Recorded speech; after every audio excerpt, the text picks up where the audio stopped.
মই যি ধৰণে কৈ আছো কিমান দিন ময়ো লাষ্টিং কৰিম কোনেও নাজানে আপোনালোকে কিয় কৰিলে ভুল কথা কিয় ক'লে ইয়াতে আপোনালোকে ভুল কথা কিয় ক'লে মুখ খুলি নল'ব দেই মুখ খুলি নল'ব মই এটা ডাঙৰ কথা এটা যি কৈছো পিছত আমি ইলাবোৰেট কৰিম হিন্দুৰ পলায়ন আজি অসমীয়াৰ ইমান দুৰৱস্থা হ'ল আজি অসমীয়াৰ ইমান দুৰৱস্থা হ'ল আপুনি ৰক্ষণাবেক্ষণ দিব লাগে আপুনি ৰক্ষণাবেক্ষণ দিব লাগে মুছলমান মানুহৰ সংখ্যা বাঢ়িছে আৰু মুছলমান মানুহৰ জেগাত হিন্দুৰ সংখ্যা কমিছে আপত্তি নাই হিন্দুৱে মুছলমানক বিয়া কৰাব মুছলমানে হিন্দুক বিয়া কৰাব কিন্তু মুখৰ মাত যদি বন্ধ কৰি দিয়ে সংঘৰ্ষ হ'ব মই কাকো এভিকশন কৰিব খোজা নাই শৰিয়া আইন বন্ধ কৰিব খোজা নাই Islam is one of the great religion কোনো মোৰ ৰিলিজনৰ এগেইনষ্টত একো নাই আৰু মই কেতিয়াও কাৰো বিপক্ষে কথা নকওঁ কেতিয়াও মই শব্দ ব্যৱহাৰ নকৰোঁ কিন্তু সঁচা কথাটো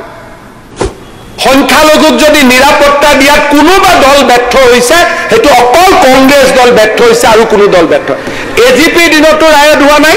জনতা পাৰ্টিৰ দিনতো ৰায়ত হোৱা নাই মই ৰেকৰ্ড চাইছো এজিপি দিনতো ৰায়ত হোৱা নাই জনতা পাৰ্টিৰ দিনতো ৰায়ত হোৱা নাই বিজেপি দিনতো ৰায়ত হোৱা নাই ডেমোগ্ৰাফি চেঞ্জ সেইটো এটা অত্যন্ত জটিল অৱস্থালৈ ৰূপান্তৰিত হৈছে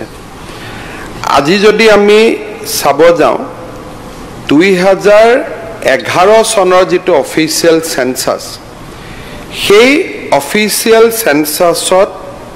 অসমত জনসংখ্যা হৈছে 3,12,05,576 আৰু এই জনসংখ্যাৰ ফিগাৰটো যদি আমি চাব যাওঁ হিন্দুৰ সংখ্যা 1,91,80,779 যদি আমি মুছলমানৰ জনসংখ্যা চাব যাওঁ 1,79,345 খ্ৰীষ্টিয়ান যদি জনসংখ্যা চাব যাওঁ 11,65,867 শিখ 20,672 বুদ্ধি 54,000 জৈন 25,000 আদাৰ্স 27,000 নন ৰিভিল 50,000 অৰ্থাৎ 2011 সেন্সাসত হিন্দু জনসংখ্যা 61% 61.47 আৰু মুছলিম জনসংখ্যা হ'ল 34.22 তাৰমানে নিয়াৰলি 35% যদি হিন্দু আৰু মুছলমানৰ মাজত আমি যদি জনসংখ্যাটো বিশ্লেষণ কৰোঁ তেতিয়াহ'লে আমি দেখা পাওঁ যে এতিয়া এইটো 65-35 নহয় it is between 61 and 35 this is as per census of 2011 আৰু 2011 censusত যেতিয়া এইটো ফিগাৰ দেখা যায় তেতিয়াহ'লে 2021 ৰ সেন্সাসত এই ফিগাৰটো কেনেকুৱা হ'ব এই কথাটো আমি নিশ্চয় দেখা পাব পাৰো এতিয়া প্ৰথম কথাটো হ'ল যে স্বাধীনতাৰ আৰম্ভণিতে মুছলিম পপুলেশ্যন কিমান আছিল স্বাধীনতাৰ আৰম্ভণিতে আছিল মুছলিম পপুলেশ্যন 22% আৰু 22% 1991-51 আছিল 24.68 1971 24.56 1991 28.43 2001 30.9 আৰু 2011 34.22 আটাইতকৈ সমসাময়িক সময়ত 1 পৰা 11 ভিতৰতে পপুলেশ্যন আটাইতকৈ বাঢ়িছে I am quoting official census যিটো সময়ত কৈ আছে শিক্ষিত মানুহে সন্তান জন্ম দিয়া কমাইছে সেই পিৰিয়ডটোতে মুছলমান জনসংখ্যা আটাইতকৈ বেছি বৃদ্ধি হৈছে 2001 to 11 আৰু 11 to 2021 আমাৰ হাতত ডেটা নাই কিন্তু প্ৰত্যেক সেন্সাছত আমি দেখা পাই আছো যে 3 to 4% মুসলিম জনসংখ্যা বাঢ়ি বাঢ়ি গৈ আছে তাৰ ফলত কি হৈছে যে প্ৰত্যেকখন জিলাত ডেমোগ্ৰাফিটো শিফট হৈছে আজি অবিভক্ত গোৱালপাৰা জিলাখন যদি আমি একে বুলি ধৰি দিওঁ ইনক্লুডিং কোকৰাঝাৰ অবিভক্ত কামৰূপ জিলাখন যদি একে বুলি ধৰি লওঁ নগাঁও মৰিগাঁও যদি দুইটা জনসংখ্যা একে বুলি ধৰি লওঁ মঙলদৈ শোণিতপুৰ যদি একে বুলি ধৰি লওঁ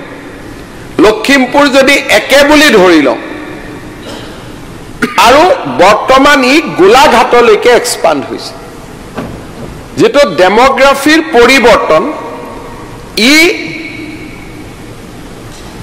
51 পৰা মই আজিৰ পৰিপ্ৰেক্ষিতত মই অলপমান বৰ্তমান অসমৰ পৰিৱেশৰ প্ৰেক্ষাপটত এই বিষয়টো মই বহুত ক'ব খোজা নাই আপোনালোকে মোক মনত পেলাই দিছে মই অসমৰ মুখ্যমন্ত্ৰী মোৰো বহুতখিনি দায়িত্ব থাকে কিন্তু নামনি অসমত ডেমোগ্ৰাফি ইমানে স্পিডত পৰিৱৰ্তন হৈছে যে তাক ই এটা অভাৱনীয় হিউম্যান ডিজাস্টাৰলৈকে ৰূপান্তৰ হ'বৰ কাৰণে গৈ আছে মাটি গৈছে অধিকাৰ গৈছে আৰু আপোনালোকে নিজে চাব যে যিবোৰ গাঁৱৰ নাম শুদ্ধ হিন্দু গাঁৱৰ নাম সেই গাঁওবিলাকত এতিয়া হিন্দু মানুহ নাই শুদ্ধ হিন্দু গাঁও হাজোৰ কলিতাকুছিত এতিয়া কলিতা নাই মানে এসময়তো তাত কলিতা আছিলে নহলেতো গাঁওখনৰ নাম কলিতাকুছি হ'বই নোৱাৰে আৰু ডেমোগ্ৰাফি চেঞ্জ আমি ভবাতকৈ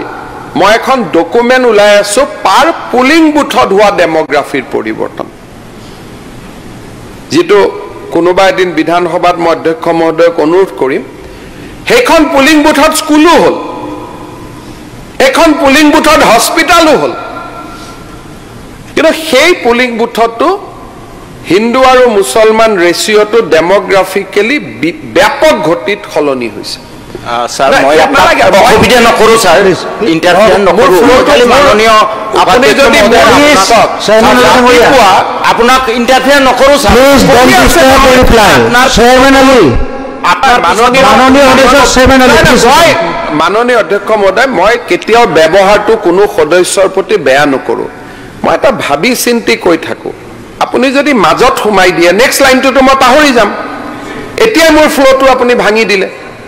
সো এটো ডিজাইন বুলি কম না এটো ন্যাচাৰাল বুলি কম এটো ষড়যন্ত্ৰ হ'ব পাৰে প্লিজ না সক আপুনি সক আপুনি সিনিয়ৰ মেম্বাৰ আপুনি এজন ইন্ডিপেন্ডেন্ট মেম্বাৰ 2 মিনিট সময় আপুনি পাব লাগে আমি আপোনাক দিগদাৰ নকৰাকৈ আমি আপোনাক ক'ব সুযোগ দিছো কৈছে ইয়াৰ পিছত প্ৰত্যেকটো কথাতে থিয় হৈ থকাৰ কি প্ৰয়োজন আছে না প্লিজ অধ্যক্ষ মহোদয় আপোনাক 10 মিনিট দিলে আপুনি 10 মিনিট ক'ব মোৰ ইয়াতে একো নাই মইতো হাউস চলোৱা নাই এতিয়া যেটো সাধাৰণতে যেটো দলিল দিয়া হয় যে এডুকেশন নাই কাৰণে আমাৰ হোৱা নাই যিখন জাগাত হস্পিটাল হৈছে যিখন জাগাত স্কুল হৈছে যিখন জাগাত বিভিন্ন ধৰণৰ সৰকাৰি ৰাস্তা হৈছে ইলেক্ট্ৰিসিটি হৈছে পাৰ পুলিং বুথ ওয়াইজ আমি যেটো ডেটা উলাইছো Hindu Muslim ratio in 2011 Hindu Muslim ratio in 2021 আৰু Hindu Muslim projected ratio in 2031 as per the population আৰু এই ধৰণে আপোনালোকে চাব যে ইয়াত তিনিটা ক্ৰিয়া কৰি আছে এটা হৈছে বাৰ্থ এণ্ড ডেথ যে মুছলিমৰ জনসংখ্যা বেছি হিন্দুৰ পলায়ন মই এটা ডাঙৰ কথা এটা যি কৈছো পিছত আমি ইলাবোৰেট কৰিম হিন্দুৰ পলায়ন প্লিজ এনেকে ডিস্টাৰ্ব নামনি অসম আৰু মধ্য অসমৰ পৰা হিন্দুৰ পলায়ন অকল জন্মই অকল ডেমোগ্ৰাফি চেঞ্জৰ ৰিজন নহয় জন্ম আৰু মৃত্যুক বাদ দিও হিন্দুৰ পলায়ন এটা বহুত ডাঙৰ সমস্যা হৈ পৰিছে demography in district please chairman Ali ডাঙৰীয়া চেয়াৰমেন আলী ডাঙৰীয়া আপুনি 40 ঘৰ I will compel to suspend you যেতিয়া 40 ঘৰ মানুহৰ কথা কয় নহয় প্লিজ মেইনটেইন দ্য ডেকোৰাম যেতিয়া আপোনালোকে 40 ঘৰ মানুহৰ কথা কয় তেতিয়া তাত দুখ লগাটো তাৰ পৰা আৰম্ভ হৈ যায় নহয় যে 40 ঘৰ আছে নে গৈ তাতে দুখটো তাৰ পৰা আৰম্ভ লাগি যায় তো মনত শোকটো তাৰ পৰা আৰম্ভ হৈ যায় এতিয়া ইয়াত কি হয় পলায়ন বিলাক কেনেকে হয় তাৰ ওপৰতো যোৱা 3.5 বছৰত মই একেবাৰে মাইক্ৰো লেভেলত মই বিশ্লেষণ কৰিছো কেনেকে তাক ইনষ্টিগেট কৰা হয় ক্ৰাইমৰ লগত যেতিয়া আপোনালোকে যেতিয়া ডিসকাশন কৰিব আজি সময় বেয়া কাৰণে মই বহুত কথা ক'ব খোজা নাই ক্ৰাইম আৰু আপুনি বন্ধ কৰিলে ভাল হয় প্লিজ একদম অখিল গগৈ ডাঙৰীয়া কিমান হিন্দু মুছলিম কৰিব অখিল গগৈ আপুনি কোন বন্ধ কৰিব লুঙ্গিখন পিন্ধি লওক প্লিজ অখিল গগৈ ডাঙৰীয়া it is not the way আপুনি বাস্তৱ ৰিপ্লাই দিলে কৰিব বাকি আছে লুঙ্গিখন পিন্ধি লওক লুঙ্গিখন প্লিজ মাননীয় অধ্যক্ষ মহোদয় মাননীয় হিন্দু মুছলমানে আপুনি লোকৰ শপত খুৱাইছিলে কথা নাই শপত খুৱাইছিলে মাননীয় অধ্যক্ষ মহোদয় অসমত হিন্দু মুছলমানতকৈ ডাঙৰ বাৰ্নিং টপিক একোৱেই নাই একোৱেই মুঠতে যুদ্ধখন লগাই এক কৰিব এখন পিন্ধি লওক লগাব লাগিব প্লিজ প্লিজ প্লিজ আপুনি মই কলো প্লিজ যে হিন্দু আৰু মুছলমানৰ মাজত অসমত ডিবেট এটা হ'বই লাগিব আৰে আপোনাৰ কি হয় আপুনি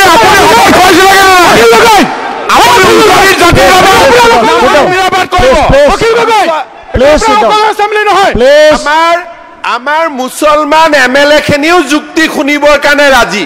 আপুনি ইমান কিয় মুছলমান প্ৰেমী হৈ কাজিয়া লগাবৰ কাৰণে সব কৰি আছে যুদ্ধ লগাবৰ কাৰণে মাননীয় অধ্যক্ষ মহোদয় মই এটা হাল্লা কৰি থাকিলে মই টাইম নিদিওঁ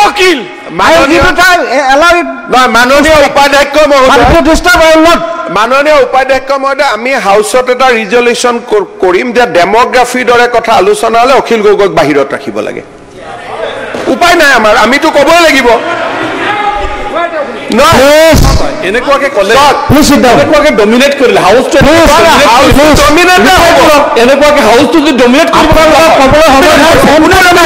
বেয়া message I have given ample time. এনেকে আপুনি কৰিব নোৱাৰে Ample time. শুনক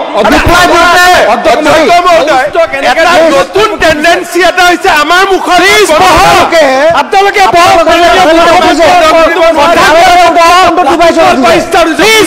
কোনটো ডিভাইচত উঠি পেলাই কথা কৈছে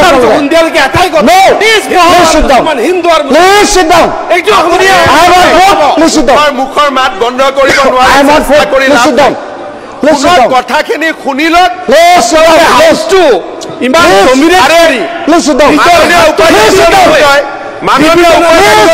যেতিয়া তেওঁলোকে ভুল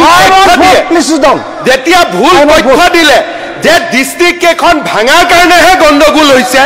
যেতিয়া ভুল আপোনালোকে সাইন্টিফিক ৰিপ্লাই শুনক চেয়াৰমেন আলী ডাঙৰীয়া প্লিজ হোৱা নাই আচ্ছা প্লিজ আচ্ছা চেয়াৰমেন আলী ডাঙৰীয়া honourable chief minister complete his speech অধ্যক্ষ মুখ্যমন্ত্ৰী ডাঙৰীয়াক স্পীচটো শেষ কৰিব দিয়ক তেওঁৰ ৰিপ্লাইটো ক'ব এটাটো মই ৰিকুৱেষ্ট কৰিম ডিছকুৱালিফিকেশ্যন মুখ্যমন্ত্ৰীয়ে অসমত কাজিয়া লগাবই লাগিব Akhil Gogoi you are suspended for 10 minutes Akhil Gogoi you are suspended for 10 minutes মুখ্যমন্ত্ৰীয়ে কাজিয়া লগাব বুলি ইমান মিয়া কিয় হৈছে অখিল গগৈ বুকু ফাইটা যাও অখিল গগৈ প্লিজ নামনিৰ মিয়াবাদ উজনিৰ জাতীয়তাবাদ নামনিৰ মিয়াবাদ প্লিজ সংঘৰ্ষ লগাবলৈ নহয় ৰিপ্লাইটো ৰিপ্লাই শুনক প্লিজ মাননীয় অধ্যক্ষ মহোদয় কংগ্ৰেছ দলে প্ৰশ্ন মুখ্যমন্ত্ৰী ডাঙৰীয়াই ৰিপ্লাই দি আছে honourable chief minister is reply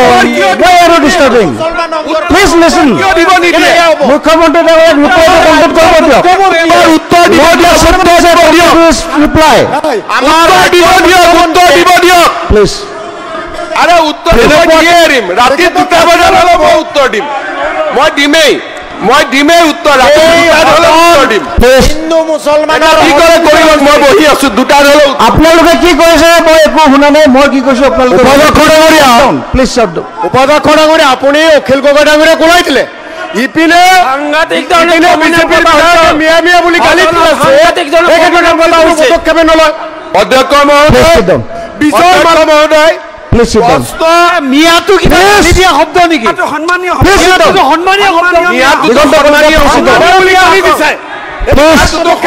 শব্দ প্লিজ মিয়াৰ ওপৰত আগতে ডিবেট হৈছে এবাৰ এইটোৰ ওপৰত ডিবেট হৈছে প্লিজ চিট ডাউন মিয়াটোতো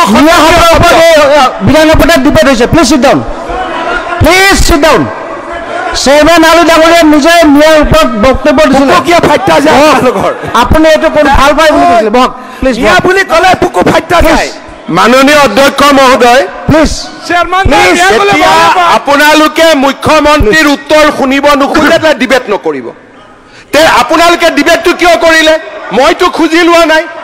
আপোনালোকে ডিবেটত কিয় কৰিলে ভুল কথা কিয় ক'লে ইয়াতে আপোনালোকে ভুল কথা কিয় ক'লে 40 ঘৰ মানুহৰ কথা ক'ব আহে 40 ঘৰ মানুহৰ কথা ক'ব আহে বৰপেটাত শংকৰদেৱ মাধৱদেৱ থকা জেগাখিনিত 40 জন অসমীয়া আছে আৰু সেইটো আপোনালোকে ক'ব খোজে মুখ খুলি নল'ব দেই মুখ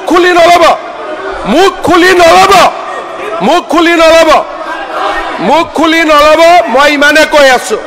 40 ঘৰ অসমীয়া মানুহ আৰু চেয়াৰমেন আলীয়ে কয় যে মই ৰক্ষণাবেক্ষণ দিছো আজি অসমীয়াৰ ইমান দুৰৱস্থা হ'ল আজি অসমীয়াৰ ইমান দুৰৱস্থা হ'ল আপুনি ৰক্ষণাবেক্ষণ দিব লাগে কোন হয় চেয়াৰমেন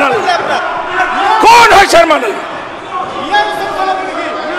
আপোনালোকৰ মানুহৰ তাতে যিমান হিন্দু খেদিলে মানুহখিনিক লৈ আহক মই কৈ আছো শুনি যাওক ক'ব কিয় নিদিয়ে ডাটাটো আপোনালোকে বহিলেহে মই ক'ব পাৰো আপোনালোকে যদি নবহে মই ক'ৰ পৰা ক'ম আপোনালোকক মই ক'লো নে নাই যে পুলিং বুথ ৱাইজ আৰে মই আপোনালোকক ক'লো নাই যে মই পুলিং বুথ ৱাইজ ডাটা দিব গৈ আছো মই দি আছো আপোনালোকে এটা শুনি লওক মুখ্যমন্ত্ৰী ডাঙৰীয়া ৰিপ্লাই শুনক তাৰপিছত কিবা ক'বলগীয়া আছে যদি ক'ব যদি আপোনালোকে ৰিপ্লাই নুশুনে তেনে বিতৰ্ক ক'বলগীয়া আছে আই উইল গিভ টাইম কিয় কৰে যদি মোৰ ৰিপ্লাই শুনিব ভয় শুনক চেয়াৰমেন আলী ডাঙৰীয়া আকৌ কৈছো অধ্যক্ষ মহোদয় চেয়াৰমেন আলীটো ইয়াতে গেষ্ট এপিয়াৰেঞ্চ হৈ আছে মই ৰিকুৱেষ্ট কৰিম ডিছকুৱালিফিকেশ্যন পিটিশ্যনখন সোনকালে ডিছপ'জ কৰি দিয়ক লেঠা মৰি গ'ল বহক মোক ধমকি নিদিব দেই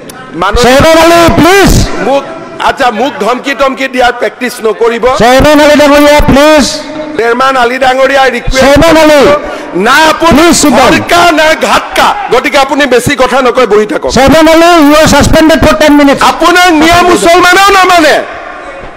আপোনাক মিয়া মুছলমানেও নামানে আপুনি ঘৰকাও নাই ঘাটকাও নহয় মাননীয় অধ্যক্ষ মহোদয় হাউচ চলাব লাগে reply I am repeatedly requesting you I will give you time. আপোনালোকে কিয় কৰে এই প্ৰশ্নটো যেতিয়া আপোনালোকে মূল উত্তৰ শুনিব সাহস নকৰে আনে কিয় প্ৰশ্নটো ডিবেটটো নানিলে হ'ল মই মনে মনে বহি থাকিম আপোনালোকে প্ৰশ্নটো আনে কিয় কমলেশ্বৰ পুৰকায়স্থটো আপোনালোকৰ মানুহ প্লিজ মোৰ মানুহ নহয় এনেকৈ উঠি পেলাই নকয় নহয় কথাবিলাক There is no system, no rule that you can stand up. Please sit down.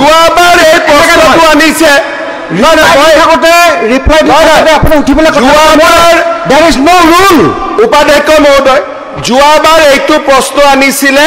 এই বিধায়কগৰাকী নিজে কি নাম এই যে চেয়াৰমেন আলী যোৱাবাৰ কোনে আনিলে এইটো বিষয় চেয়াৰমেন আলীয়ে আনিলে এইবাৰ আনিলে কমলেশ্বৰ পুৰকায়স্থই যি ক'লে তাত চেয়াৰমেন আলীয়ে কিয় ক'ব লাগিছিলে তাত আব্দুল ৰহিমে কিয় ক'ব লাগিছিল যদি মুখ্যমন্ত্ৰী ৰিপ্লাইটো নুশুনে ভাই সঁচা কথা প্লিজ আৰে আচ্ছা মই নহয় মোৰ ৰিপ্লাইটো আপোনালোকে কৈ দিব নেকি মই কি ক'ম আচ্ছা মই এনেকুৱা মই অখিল গগৈ হ'ব লাগিব আব্দুল ৰহিম প্লিজ আচ্ছা মোকতো চাওক আব্দুল ৰহিম মোক মিয়া ভূত নালাগে গতিকে মই অখিল গগৈ নহওঁ প্লিজ চিধা কথা গতিকে মই অখিল গগৈ নহয় চিধা কথা দালালি বন্ধ কৰক মই সঁচা কথা ক'ম আৰু মই ভাল কথা ক'ম আপোনালোকে যদি মোৰ কথাটো শুনক আপোনালোকে যদি মোৰ কথাখিনি শেষলৈকে শুনে তাত এটাও সাম্প্ৰদায়িকতা নাপায় যদি মোৰ কথাখিনি শেষলৈকে শুনিব খোজে আৰু যদি মাজত টুকিয়াই থাকে ভোট মোৰো বাঢ়িব আপোনালোকৰো বাঢ়িব সমস্যাৰ সমাধান নহ'ব আমি আপোনাৰ কথা আমি শুনি আছো শুনি থাকক কিন্তু প্ৰভুক আপোনালোকে মোৰ ভাষণটো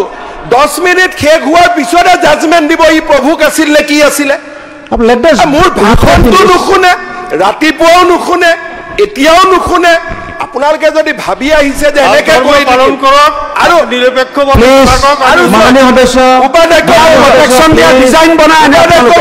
আপোনালোকে ন্যায়ক প্ৰটেকশ্যন দিয়া ডিজাইন বনাই এক মিনিট মইতো ৰাতি 2টা ধৰণৰ মাইকত কৈয়ে যাম মইতো আপোনালোকে জানে মইতো ইয়াত বহি থাকিম ৰাতি 2টালৈকে 2টা বজাত যেতিয়া কোনো নহ'লে মই ইয়াত কৈ থৈ যাম যিমান দেৰি হ'লেও আমাক উত্তৰ লাগে আৰু মই কথাখিনি অসমৰ ভৱিষ্যতৰ কাৰণে কৈ আছো গতিকে মই ইয়াত ৰেকৰ্ড কৰাইহে যাম আৰু ৰাতি 2টাত যদি অকলে ইয়াত কৈ থাকিব লাগে মই অকলে ক'ম গতিকে মোৰ কোৱাখিনি মই ক'ম শুনিব খোজে নুখোজে it is up to you মাননীয় অধ্যক্ষ মহোদয় কাৰণ যেতিয়া বিধানসভাৰ প্ৰচিডিং ওলাব 20 বছৰত তাক ৱাকআউটটো লিখা নাথাকে অকল স্পীচটোহে লিখা থাকিব হয় নহয় সেইকাৰণে মোৰ স্পীচটো ৰেকৰ্ডত থাকিব লাগে 20 বছৰ পিছত যেতিয়া বিধানসভাৰ প্ৰচিডিং ওলাব কোনে ৱাকআউট কৰিলে কি কৰিলে নোলায় বিধানসভাত যোনে ভাষণ দিয়ে ভাষণটো ওলাব আৰু মোৰ ভাষণটো থাকি যাব নালাগাখিনিও থাকিব ইতিহাসে জাজমেণ্ট ল'ব এতিয়া অধ্যক্ষ মহোদয় জন্ম আৰু মৃত্যুতকৈ মই এটা নতুন কথা ক'ব খুজিছোঁ মই ভাল কথা ক'ব খুজিছোঁ যে জন্ম আৰু মৃত্যুতকৈ ডাঙৰ এলিমেণ্ট এটা আছে পলায়ন হিন্দু মানুহৰ সংখ্যা দ্ৰুত গতিত ধুবুৰী সাউথ চালমাৰা মঙলদৈ মৰিগাঁও ইয়াত যে কম হৈ আছে অকল যদি জন্ম মৃত্যুক ব্লেম কৰোঁ ই কাৰেক্ট ইয়াৰ লগত ছেকেণ্ড এলিমেণ্ট এটা আছে হিন্দুৰ পলায়ন এতিয়া আমি সদনত বিচাৰিব লাগিব যে হিন্দুৱে কিয় পলায়ন কৰি আছে তাৰ কাৰণটো কি এই কাৰণখিনি এতিয়া বিজ্ঞানসন্মতভাৱে বিশ্লেষণ কৰিব লাগে নহ'লে নামনি অসমত আপোনালোকেও থাকি ভাল নাপাব যে it will be completely one section of people হৈ যাব আপোনালোকে এইমাত্ৰ বাগিচাৰ কথা ক'লে নহয় যে বাগিচাত চব ফুল থাকিব লাগে এতিয়া এটা ফুল নোহোৱা হৈ যাব আপোনালোকৰ ভাষাতে মই কৈছোঁ আজি চেয়াৰমান আলী ডাঙৰীয়াই কি কৈছে বাঘবৰ তেওঁ ইয়াত কৈ আছে মই 40 ঘৰ হিন্দু মানুহ ৰাখিছোঁ কিমান দুখৰ কথা আপোনালোকে ভাবক 40 ঘৰ হিন্দু মানুহ 40 ঘৰ তাৰ মানে বাঘবৰ সমষ্টিৰ পৰা কিমান মানুহৰ পলায়ন হ'ল আজি সেই জাগাবিলাক পৃথভূমি আছিলে সভ্যতা সত্ৰ কনৰা বাঘমৰা এইবিলাক অসমীয়া হিন্দু মানুহৰ একোটা পৃথভূমি আছিলে এতিয়া ছেকেণ্ড পইণ্ট এটা মই আনিছোঁ যে আপোনালোকে হাউচত বিচাৰ কৰক কেতিয়াবা আমি ইয়াক কথা পাতিম জন্ম মৃত্যুৰ সামঞ্জস্যৰ লগতে ছেকেণ্ড এংগলটো হ'ল যে বিভিন্ন জাগাৰ পৰা পলায়ন কিয় হৈছে আজি আপোনালোকে কৈছে অসমৰ উজনি নামনি কতো মুছলমান মানুহৰ পলায়ন হোৱা নাই খুব ভাল কৰি শব্দকেইটা বুজিব গোলাঘাটত মুছলমান মানুহ বাঢ়িছে মই অসমীয়া মুছলমানৰ কথা কোৱা নাই গোলাঘাটত মিয়া মুছলমানৰ সংখ্যা বাঢ়িছে কামৰূপ মহানগৰত মিয়া মুছলমানৰ সংখ্যা বাঢ়িছে ডিব্ৰুগড়ত মিয়া মুছলমানৰ সংখ্যা বাঢ়িছে লখিমপুৰত মিয়া মুছলমানৰ সংখ্যা বাঢ়িছে মই নাজানো দে আপুনি যদি মোৰ কথাত বাধা দিয়ে মই স্পিকাৰ সাহেবক ক'ব খুজিম যে সোমাব পাৰে কিন্তু স্পিচ শেষ হৈ মাজত আপুনি ডিষ্টাৰ্ব দিব নোৱাৰিব বক মই সেইটোৱে কৰিম প্লিজ প্লিজ নাই কিয় আৰে এটাও চিট আপুনি নাপায় গ্যাৰেণ্টিত থাকক এইটো ৰাজনীতি মই কৰি পাইছো ইয়াত এটাও চিট আপোনাৰ নামত নাই লিখা ৰাখক ইয়াত যিমানে কক এটাই নিদিয়ে ভোট এইটো গ্যাৰেণ্টিত থাকক কংগ্ৰেছে যদি দয়া কৰি ক'বাত এটা চিট দিলে আৰু মই নাজানো ইমান তেল মাৰিব গৈ লাভ নাই এতিয়া আপোনালোকে সাইন্টিফিকেলি চাওক যে অসমৰ কোনো এটা জাগাৰ পৰা মুছলমান মানুহৰ পলায়ন হোৱা নাই হিন্দু মেজৰিটি এৰিয়াটো মুছলমানৰ সংখ্যা বাঢ়িছে প্লিজ অখিলৰ you are suspended for another half an hour অখিলৰ মিয়া বুলি ক'লে বুকুটা ফাটা যায় অকল হিন্দু মুছলমান ইউ আৰ সাসপেন্ডেড ফৰ যায় আপোনাৰ বুকু ফাটা যায় মিয়া বুলি ক'লে বুকুটা ফাটা যায় চিট এটাও নিদিয়ে কংগ্ৰেছে আপোনাৰ বুকু ফাটা যায় নামনিত মিয়াবাদ অখিল গগৈ আচ্ছা এতিয়া মই ক'ব খুজিছো কি খুব সাইন্টিফিক কথা এটা ক'ব খুজিছো আপোনালোকে নিজে বিচাৰ কৰিব অসমত হিন্দু মানুহ যে সাম্প্ৰদায়িকতাবাদী নহয় আপোনালোকে কৈ আছে না আজি উজনিৰ পৰা কাবাক খেদিছে কিবা কৰিছে এতিয়া না মোৰটো বাৰু বাদ দিয়ক মই এটা ডেষ্টিনি লাইন এটা লৈয়ে লৈছো এতিয়া কথাটো হ'ল যে হিন্দু মানুহৰ জাগাত মুছলমান মানুহৰ সংখ্যা বাঢ়িছে আৰু মুছলমান মানুহৰ জাগাত হিন্দুৰ সংখ্যা কমিছে এতিয়া এই কথাটো কোনে বিচাৰ কৰিব মুছলমান নেতাসকলে বিচাৰ কৰিব লাগিব যে হিন্দুৱে যে আমাক আদৰি লৈ আছে আমি তেওঁলোকক কিয় আদৰি ল'ব পৰা নাই আজি সকলো সমষ্টিত চাওক এই হাউচত যিমান বিধায়ক আছে সকলোৰে ভোটাৰ লিষ্ট বিলাক চাওক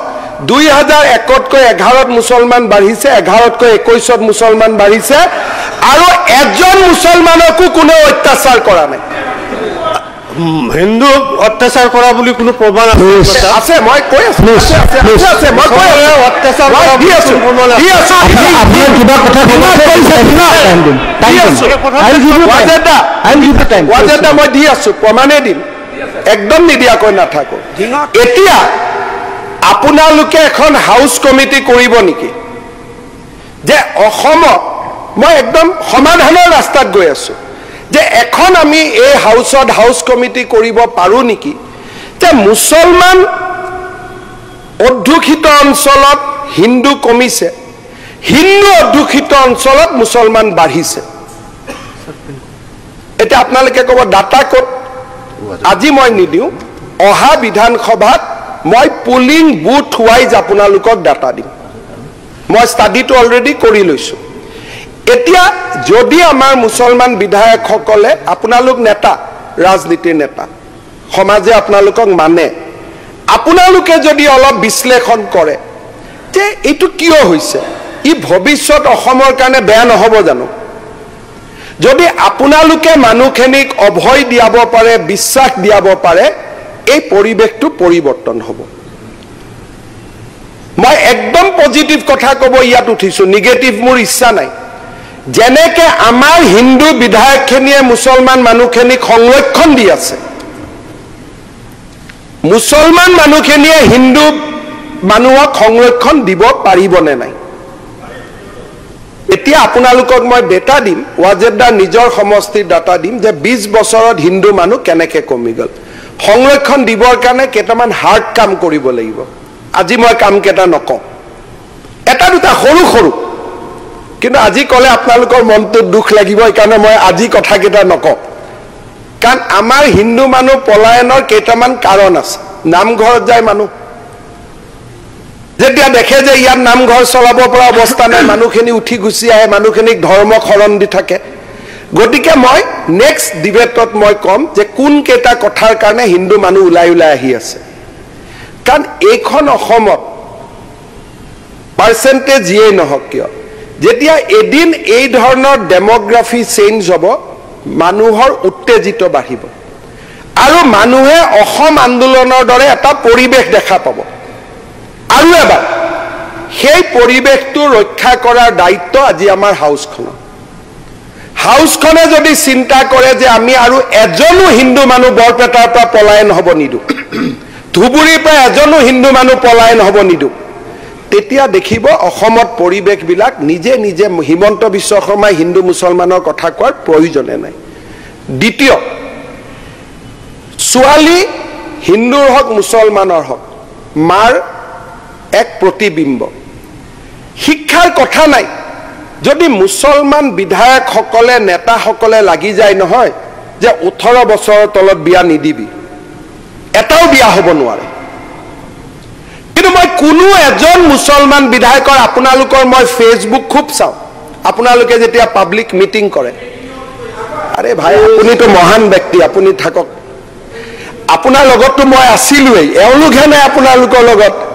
নহ'লেতো এতিয়ালৈকে MLA হৈ থাকিব নোৱাৰে। মইতো আপোনাৰ লগত আছোৱেই, আপুনি মোৰ লগত কিয় খজুৱাই থাকে? মই কৰা নাই,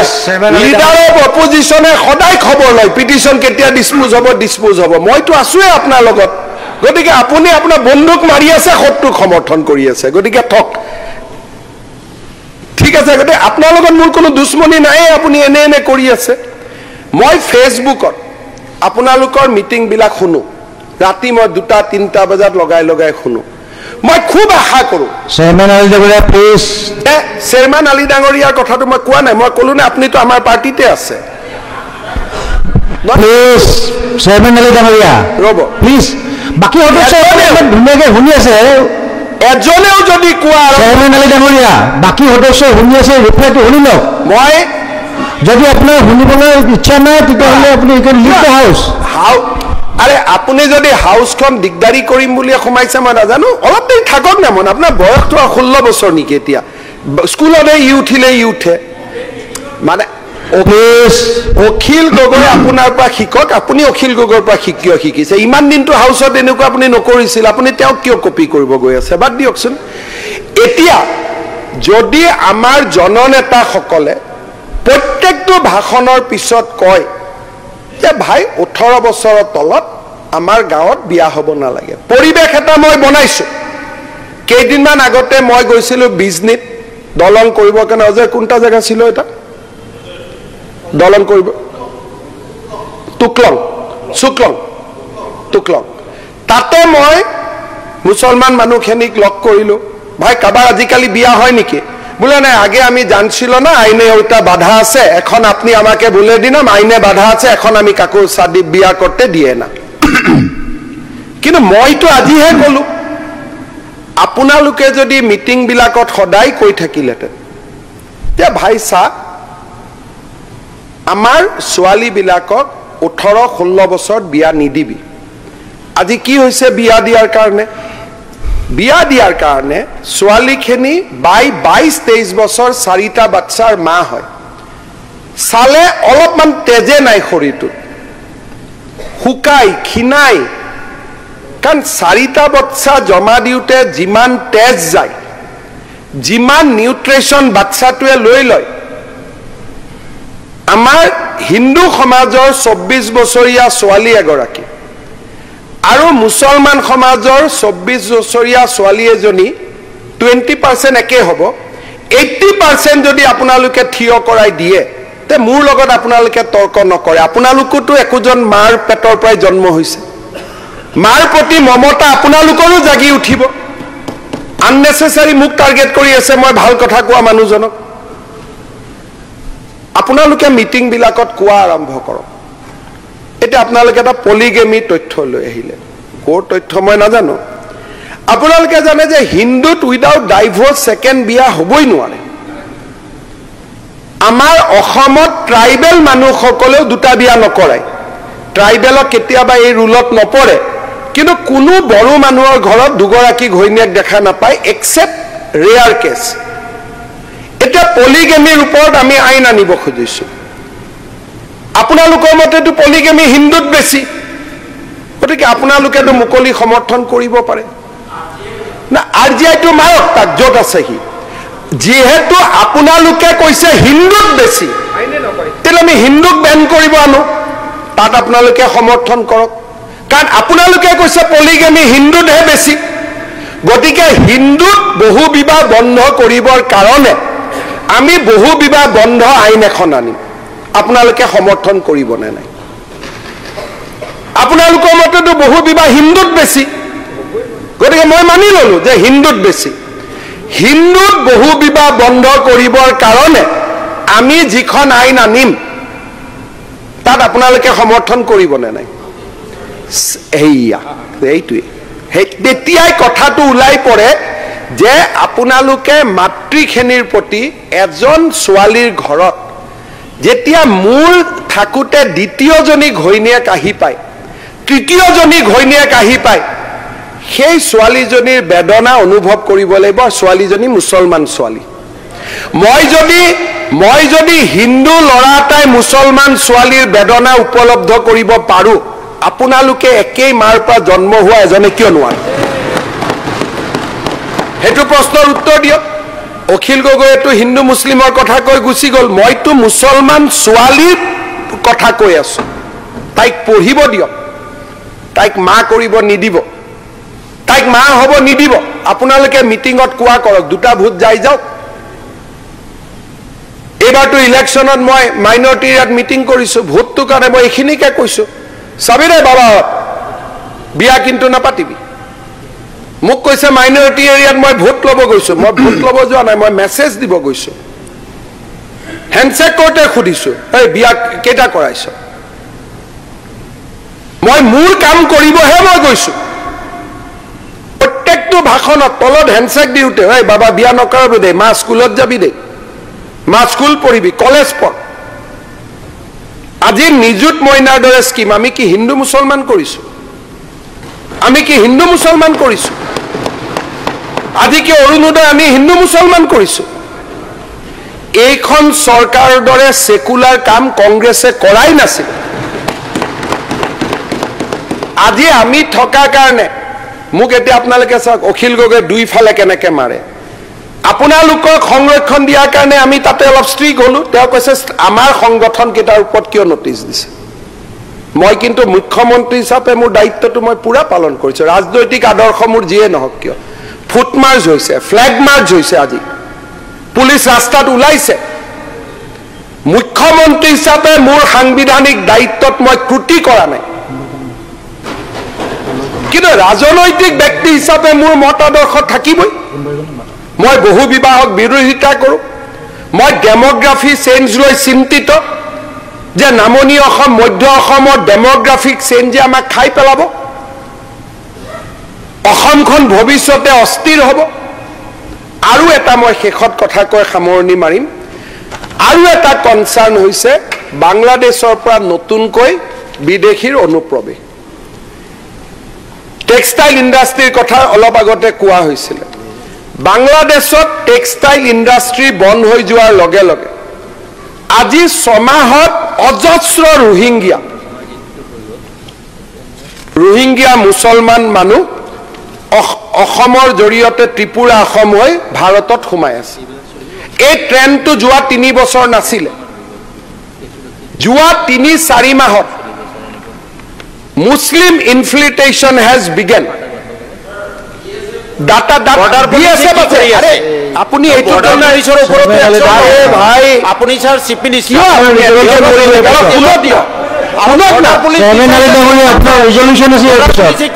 যদি বিএসএফ নাথাকিলে এখানে খবৰটো মই কেনেকে গম পাওঁ বিএসএফ এৰেষ্ট কৰাৰ কাৰণে মই গম পাওঁ বিএসএফ আৰু অসম পুলিচে একশন লোৱাৰ কাৰণেহে মই গম পালোঁ যদি মইতো আন্দাজত কোৱা কথা নহয় আপোনালোকে মোক সুধিলে নাম কম বয়স কম বাংলাদেশৰ এড্ৰেছ কম কিহৰ কাৰণে মই লগত এইটো কৈছোঁ মই ক'লো নহয় চিন্তাৰ বিষয় কিহৰ কাৰণে এনেকুৱা পৃথিৱীত কোনো টেকনলজি নাই যে 800 কিলোমিটাৰত এনেকে পুলিচ থাকিব কাৰণটো মই কৈছোঁ যে বাংলাদেশত টেক্সটাইল ইণ্ডাষ্ট্ৰী বন্ধ হৈ যোৱাৰ পিছত সাডেনলি আমি কি কৰিব লাগে ৰখাৰ আমি ব্যৱস্থা কৰিব লাগিব আমি কৰিম আৰু আমি কৰি আছোঁ পুছবেক ডেইলি কৰি আছোঁ অসম এৰেষ্ট কৰাই নহয় এৰেষ্ট কৰিলে ইয়াত থাকি যাব ন এইকাৰণে মই পুছবেক কৰি আছোঁ এৰেষ্ট কৰিলে থাকি যাব আকৌ উকিল আহি যাব সেইকাৰণে আকৌ আমাৰ হোটেলত আমিয়ে খুৱাব লাগিব গতিকে আমি তেওঁলোকক পুশবেক কৰি আছো আৰু যোৱা 4 মাহত যথেষ্ট ৰোহিংগিয়া মুছলিমক আমি পুশবেক কৰিছো যেটো অসমৰ মিডিয়ায়ো মই কি কাৰণে নাজানো মই টুইটত দি থাকাৰ পিছতো বা বিধানসভাটো এই বিষয়ে কোনো প্ৰশ্ন উঠা নাই আমি এই সিচুৱেশ্যনটোৰ প্ৰতি আমি একদম নিৰ্বিকাৰ হৈ গৈছো মই ফটো দিছো যে আজি 4 জনী মানুহক খেদিলো 5টা মানুহক খেদি পঠিয়ালো বিধানসভাত এটা প্ৰশ্ন নাই আমিও সব শুই গৈছো নিৰুদ্দেশ হৈ গৈছো আৰু এই নিৰুদ্দেশ হৈ যোৱা অসমখনক কবাত বিবেকটো জাগ্ৰত কৰাৰ কাম অসমৰ মুখ্যমন্ত্ৰীজনে কৰিব লাগিব এটো মোৰ সাংবিধানিক দায়িত্ব মই সদনক আহ্বান জনাম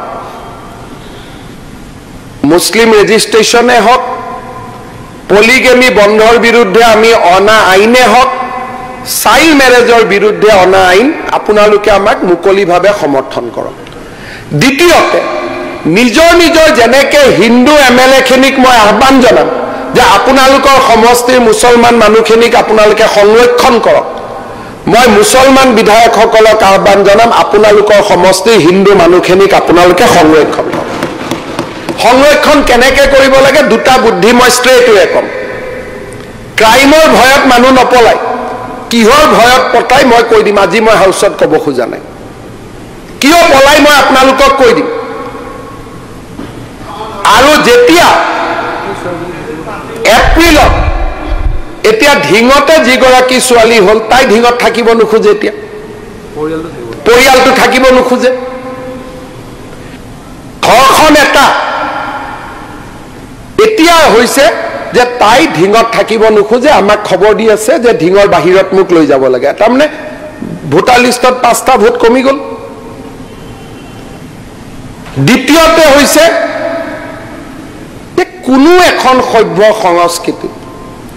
বিয়া বাৰু এটা সিস্টেমৰ মাজেৰে হয় লাভ জেহাদ শব্দটো মই ব্যৱহাৰ নকৰো কি যি ধৰণে আমি বিবাহবিলাক সংগঠিত কৰিছো ই সুস্থ পৰিয়ালৰ ফাউণ্ডেশ্যন হ'ব নোৱাৰে এটা সুস্থ পৰিয়াল হ'বৰ কাৰণে বিবাহৰ এটা মৰ্যাদা থাকে যেতিয়া মৰ্যাদা ভাঙি বিয়া হয় তেতিয়া সেই বিয়া সমাজত কেতিয়াও স্থায়ী নহয় আমি তাৰ বিৰুদ্ধে এপ্ৰিলত আইন আনিম আপোনালোকে সমৰ্থন কৰক যে বিবাহৰ 6 মাহ আগতে নটিচ দিব লাগিব বিয়াইটো কৰিম 6 মাহততো মন পৰিৱৰ্তন হ'ব নোৱাৰে 6 মাহত যদি মন পৰিৱৰ্তন হয় সেই গিৰিয়েক ঘৈণীয়েক জীৱনটো কেনেকৈ থাকিব আমি সদনত আইন আনিম যে হিন্দুৰ বিয়া হওক হিন্দু মুছলমানৰ বিয়া হওক 6 মাহ আগতে নটিচ দিব 6 মাহ পিছত বিয়া হ'ব মন চেঞ্জ হ'ব নালাগে ৰাতি ৰাতি পলাই লৈ যোৱা হেতুটো কোনো কথা হ'ব নোৱাৰে ফেসবুকত নাম দিব হিন্দুৰ বিয়া কৰা মুছলমানক নাম দি মুছলমানৰ বিয়া কৰাম হিন্দু এইবিলাকতো আমি কোনেও সাপোৰ্ট কৰিব নালাগে উই শুড নট সাপোৰ্ট যেতিয়া আপোনালোকে সাহসেৰে সদনত বাল্য বিবাহৰ বিৰুদ্ধে মাতিব স্কুল লাগে আজি নায়েৰ আলগাত মই কলেজ দিছো মাতি দিব পৰা নাই আপোনালোকে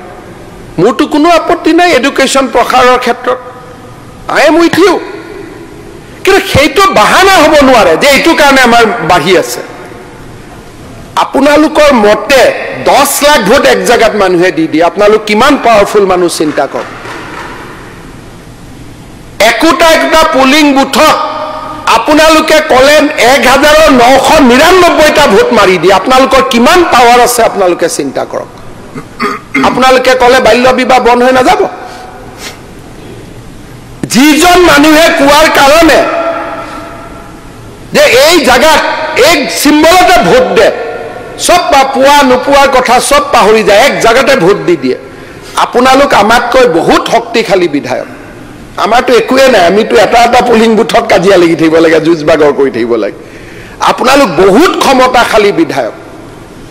আপোনালোকে যদি এবাৰ হুইপ দি দিয়ে যে 18 বছৰ তলত মোৰ সমষ্টিত বিয়া নহব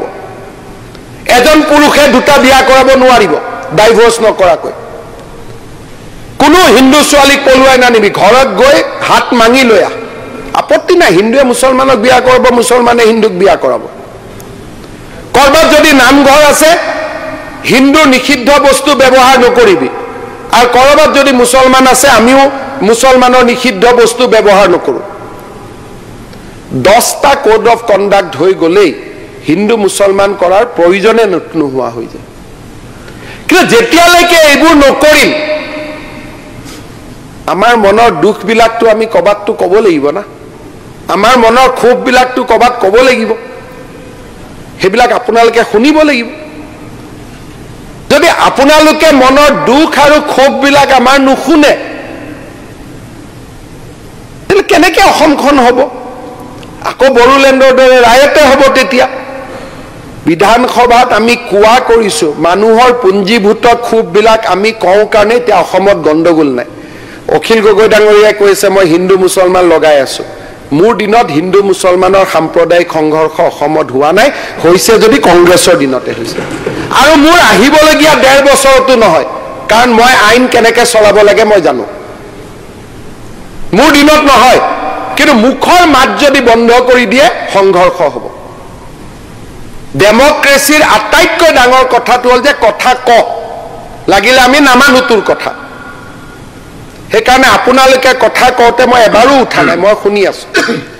অখিল গগৈ হ'ল মাৰ্কচিষ্ট, কমিউনিষ্ট, ফেচিষ্ট। তেওঁ কথা ক'ব বন্ধ কৰাটো তেওঁলোকৰ অৰিজিনেল আৰ্ট হয়,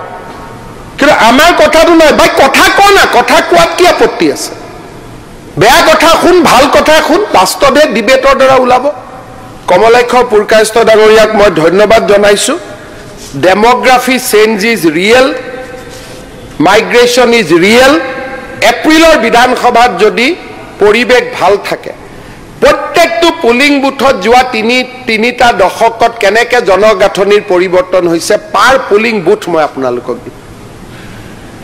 তেতিয়া আপোনালোকে গম পাব ডেমোগ্ৰাফি পৰিৱৰ্তন সঁচা নে মিছা। এইখন অসম হয়, কিছুমান কথা আমি বাদ দিব নোৱাৰো জানো? আজি ইয়াতে গো ভক্ষ নিবাৰণী কানুন আছে যে মন্দিৰৰ 5 কিলোমিটাৰত হ'ব নোৱাৰে। আজি সব জায়গাতে ইণ্ডিকেটিভ হোটেল, নামটো এনেকে সাইনবোৰ্ডত লিখে তাৰমানে বুজি পাই ইয়াত এইটো মাংস পোৱা যায়। মই নাজানো এইটো কথা, হোম মিনিষ্টাৰ হয় মইতো জানো, কিন্তু মই তাতে কিয় ধাগা বোলা নাই আজিলৈকে? কিয় মই এটা কনচিলিয়েশ্যন বিচাৰি আছো। 10 বছৰ আগতে অসমত আৰবিক নামত হোটেল নাছিল, এখন হোটেলো নাছিল। মই এখন গুৱাহাটীতে ডাঙৰ হৈছো, হেদায়তপুৰত মুছলমান মানুহৰ ঘৰত খায়ে মই ডাঙৰ হৈছো। এতিয়া আৰবিক নামৰ হোটেলবোৰ কিয়? ইণ্ডিকেশ্যন নহয় জানো ইয়াত কি পোৱা যায়? ৰিকনচিলিয়েশ্যন হ'ব লাগিব সমাজৰ মাজত, কথা পাতিব লাগিব। কথা দাবালে নহ'ব, তেতিয়া সংঘৰ্ষ হৈয়ে থাকিব। কথা যেতিয়া পাতিম, যোৱাকালি মই বৰাক ভেলীত মই গৈ আছো, কৰিমগঞ্জৰ পৰা শিলচৰলৈকে আহমেদিয়া হোটেল, আহমেদিয়া হোটেল, আৰু সন্মুখত অলপ আগত 200 মিটাৰৰ দূৰত মন্দিৰ। What is that indication? এতিয়া আপোনালোকে যদি কয় নহয় ইয়াত কিবা নিবিচাৰে, তেতিয়াহ'লে বুজি ল'ব যে ময়ো অসমৰ হোম মিনিষ্টাৰ। ক'ৰবাত যদি অবৈধ মদ বিক্ৰী হৈ আছে মই এইটোও গম পাম, অবৈধ মাংস বিক্ৰী হৈ থাকিলে মই এইটোও গম পাম। গতিকে ব্লেমটো বাদ দিয়ক, এইটোৱে সমস্যাৰ সমাধান নকৰে। বহিলে কথা পাতিলে সমাধান ওলাব। আৰু আপোনালোকে মনটো খুলি লওক, ভাৰতবৰ্ষত সনাতন হিন্দু মানুহৰ লগত যুঁজ কৰি পেলাই আমি ইয়াত থকাৰ কথাটো নাহে, সংঘাতে হৈ থাকিব। আৰু আমাৰ মানুহখিনি আপোনালোকৰ পৰা দূৰত নহয়। একটা সমষ্টিৰ এজন বিধায়কক আঙুলি টুৱাই কওক যে আপোনালোকৰ পৰা মুছলিম মানুহ পলাই আহিছে, একজনক আঙুলি টুৱাওক। আমাৰ তাতে সাম্প্ৰদায়িক সম্প্ৰীতিৰ উদাহৰণ আমি সদায় দেখুৱাই আহিছো আৰু আমি দেখুৱাই থাকিম। অলপ এতিয়া আপোনালোকে দেখুৱাৰ সময় আহিলে, কাৰণ you are one of the largest community in Assam now. আগৰ দৰে পৰিৱেশ নাই। আগতে যেতিয়া 10-11% আছিলে বাদ দিয়ক, কাৰণ আমি লিড লওঁ। কিন্তু এতিয়া অবিভক্ত গোৱালপাৰা বুলি কওক, অবিভক্ত কামৰূপ বুলি কওক, অবিভক্ত দৰং বুলি কওক, অবিভক্ত ধুবুৰী বুলি কওক, আপোনালোক লিডিং কমিউনিটি আৰু এজনো হিন্দু মানুহ সেই জায়গাটোৰ পৰা পলায়ন কৰাটোৱে আপোনালোকৰ ওপৰত প্ৰশ্নবোধক চিন আনি দিয়ে। ৰাখি থক মানুহখিনিক। এইখিনি কথা ক'লে মানুহ কমিউনিয়েল নহয়। আৰু মোৰ খুব পেশ্যনেট এপিল, মোৰ দিনত ক'তো সাম্প্ৰদায়িক সংঘৰ্ষ নহয়, কাৰণ ল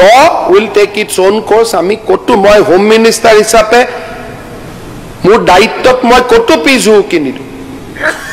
আজি শিৱসাগৰত যোৱা 2 দিন ধৰি যিমান পুলিচ গৈছে, একশ্যন লৈছে, একে একশ্যন যদি কোকৰাঝাৰ আৰু ওদালগুৰিত ল'লেহেঁতেন কেতিয়াও ৰায়তে নহ'লহেঁতেন কংগ্ৰেছৰ দিনত। আমি বহুত strict when it comes to law and order, কিন্তু লাঠি আৰু গুলি দিটো মানুহৰ ক্ষোভ আৰু আৱেগকটো দবাই ৰাখিব নোৱাৰে। মানুহৰ মনত যি ক্ষোভ আছে, বেদনা আছে, সত্ৰ হেৰুৱাৰ বেদনা, মাটি হেৰুৱাৰ বেদনা, সেই বেদনাখিনি আপোনালোকে কেনেকে ধুই দিব? মোৰ মাত বন্ধ কৰি ধুৱাব নেকি? মইতো এটা মাত,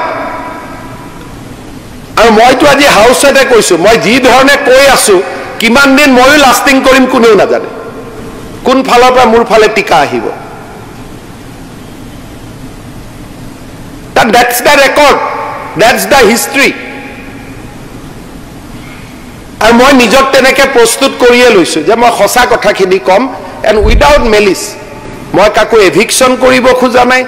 চৰিয়া আইন বন্ধ কৰিব খোজা নাই। Islam is one of the great religion, কোনো মোৰ ৰিলিজিয়নৰ এগেইনষ্টত একো নাই। আৰু মই কেতিয়াও কাৰো বিপক্ষে কথা নকওঁ, কেতিয়াও মই শব্দ ব্যৱহাৰ নকৰোঁ, কিন্তু সঁচা কথাটো যে বা হিন্দু মানুহৰ জেগাত এই কামখিনি নকৰিব। ছোৱালীজনীক এনেকে পলুৱাই লৈ নাযাব, মাক বাপেকৰ পৰা খুজি লৈ যাওক। সেইখিনি কথা কোৱাটো অপৰাধ হ'ব নোৱাৰে। ভাই ফৰেষ্টৰ কাজিৰঙাত নোসোমাব, সেইখিনি অপৰাধ হ'ব নোৱাৰে।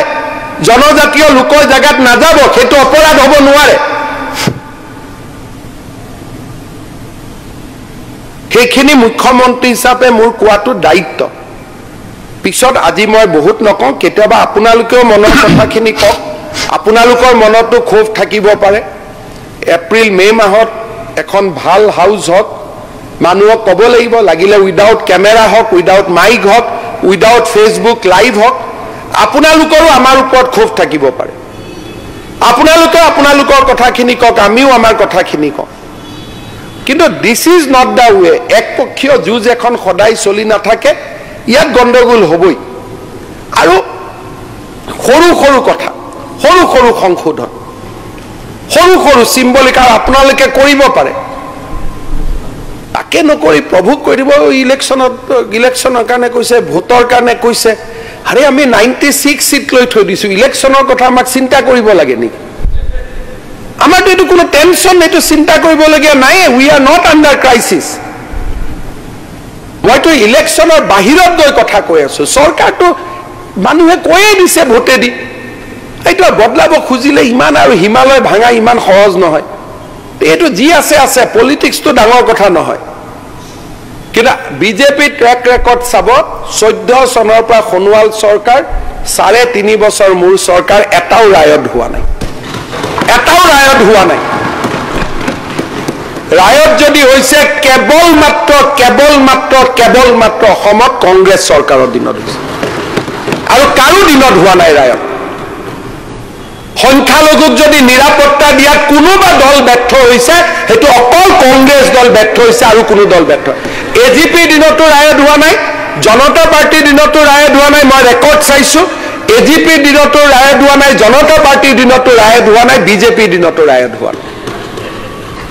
গতিকে যাৰ নিজৰ শৰীৰত মলিনতাৰে ভৰি আছে, তেওঁ বেলেগক ক'ব নালাগে যে আপোনালোকে হিন্দু মুছলমান কৰিব। হিন্দু মুছলমান issue is a real issue.